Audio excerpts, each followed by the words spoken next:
Huawei confirms its plans to unleash the folding beast with a 5G smartphone soon. Huawei has been drumming up hype for its upcoming foldable smartphone for the past few weeks. The latest word on the model came at the Mate 20 series launch in London, where the company confirmed it will be released next year. Huawei is in the race with Samsung to be the first brand to bring the world's first foldable smartphone to the market.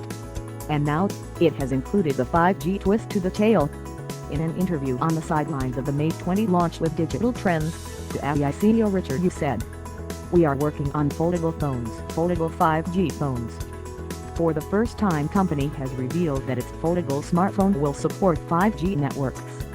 Before in September, Huawei senior executive Kenny Hu said its first 5G smartphone will be foldable, but not that the two breakthrough technologies would debut on the same handset. In this year, Huawei released the world's first commercial 5G chipset called Belong 5G01, which will challenge the likes of Intel and Qualcomm, which is capable of supporting the new 3GPP standard for 5G networks. Belong 5G01 can hit download speeds of 2.3 gigabits per second. The company claimed during its unveiling at the MWC in February.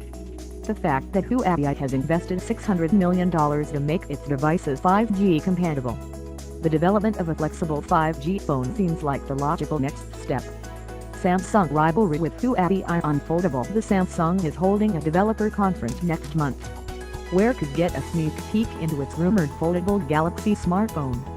In this month, Samsung Mobile CEO DJ Koh gave statements suggesting that the device will have practical value to customers rather than being gimmicky.